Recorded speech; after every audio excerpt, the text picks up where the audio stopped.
حیض اور نفاس والی عورت کو مذکورہ حالت میں روزہ نہیں رکھنا چاہیے. حیض یا نفاس ختم ہونے کے بعد روزے کی قضا ادا کرنی ہوگی. صرف دودھ پلانے والی حاملہ عورت کو روزہ نہ رکھنے کی رخصت ہے، بعد میں صرف قضا ہوگی.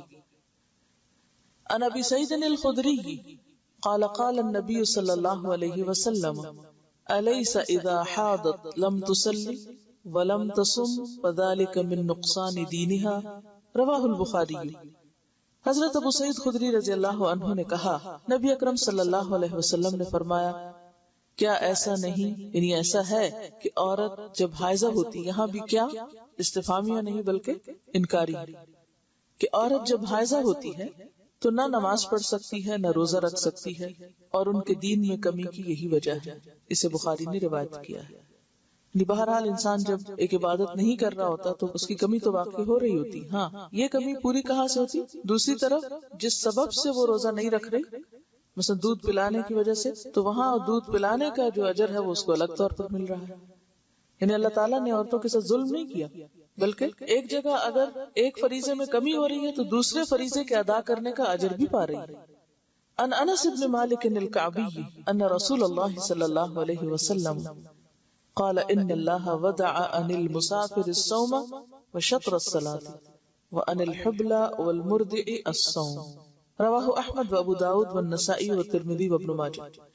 حضرت انس بن مالک الکعبی سے روایت ہے، رسول اللہ صلی اللہ علیہ وسلم نے فرمایا، اللہ تعالی نے مسافر کو روزہ مؤخر کرنے اور نصف نماز کی رخصت دی، جبکہ حاملہ اور دودھ پلانے والی عورت کو روزہ مؤخر کرنے کی رخصت دی.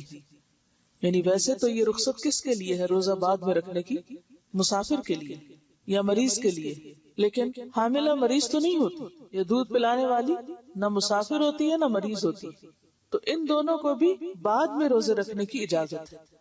یعنی یہ نہیں کر سکتے کہ اگر کوئی عورت حاملہ اور روزے نہیں رکھ رہی یا دودھ پلا رہی اور روزے نہیں رکھ رہی تو وہ روزے رکھے ہی نہ. نہیں، اس کو روزے رکھنے ہوں گے، بعد میں ان کی قضا دینی ہوگی.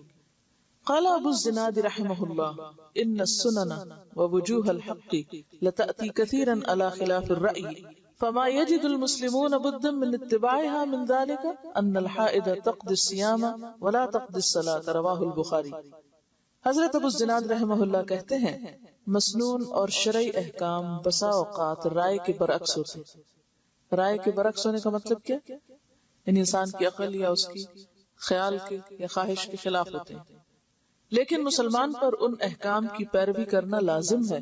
انہی احکام میں سے ایک یہ بھی ہے کہ حائضہ روزوں کی قضا تو دے، یعنی حائضہ عورت روزوں کی قضا تو دے لیکن نماز کی قضا نہ دے. اسے بخاری نے روایت کیا ہے. وجہ کیا ہے؟ کیونکہ نماز ہر مہینے انسان چھوڑتا ہے تو اس میں بار بار ان کو پورا کرنا ایک مشکل کام ہے، لیکن روزہ سال میں ایک بار ہے تو اس کی قضا دی جا سکتی. پھر دونوں عبادتوں کی جو کیفیت ہے وہ بھی مختلف ہے. اور ویسے اصل حکمت تو اللہ ہی کو پتہ ہے، ہم نہیں جانتے، لیکن ہم تو بظاہر اگر کوئی ایک بات سمجھ میں آتی ہے تو اسے سوچ سکتے ہیں، ورنہ تو اصل کیا ہے؟ اطاعت، اتباع، فرما برداری. روزہ رکھ لو، رکھ لیا، کہا چھوڑ دو، چھوڑ دیا. نماز پڑھو، پڑھ لی، چھوڑ دو، چھوڑ دو. قضا کرو، کر لی، نہیں کرو، نہیں کی. تو اصل حکم کیا ہے؟ فرما برداری، بات ماننا. کیونکہ کسی کام کے کرنے یا نہ کرنے کی اپنی جگہ ایک اہمیت ہے، لیکن زیادہ اہمیت کس بات کی ہے کہ ہمارا رجحان کس طرف ہے، اللہ کی بات ماننے کی طرف یا نہ ماننے کی طرف. ان کا سوال یہ ہے کہ دودھ پلانے کا سلسلہ تو 2 سال تک چلتا رہتا ہے، تو ایسے میں کیا پھر عورت 2 سال روزے چھوڑے؟ نہیں، 2 سال کی ضرورت نہیں ہے چھوڑنے کی.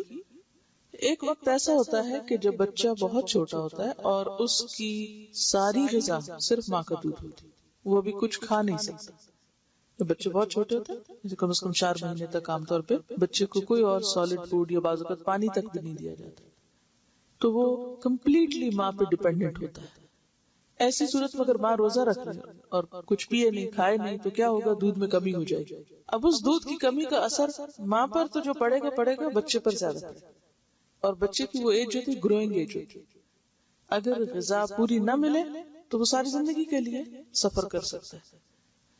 تو ایسے میں اس وقت تو ماں روزہ چھوڑ دے تاکہ بچے کو دودھ پورا ملے.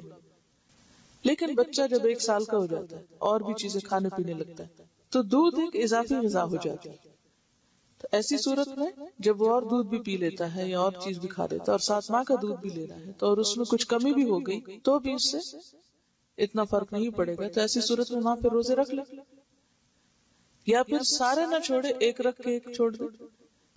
تو یہ انڈیویجولز پر ڈیپینڈ کرتا ہے. اور بعض اوقات بعض مائیں چھوٹے بچوں کے ساتھ بھی روزے رکھتی ہیں اور روزے کے ساتھ بھی ان کی دودھ میں کمی نہیں آتی، ان کی ہمت زیادہ ہوتی، تو اس میں بھی یہ صرف رخصت ہے، حکم نہیں ہے کہ بالکل روزہ نہ رکھے.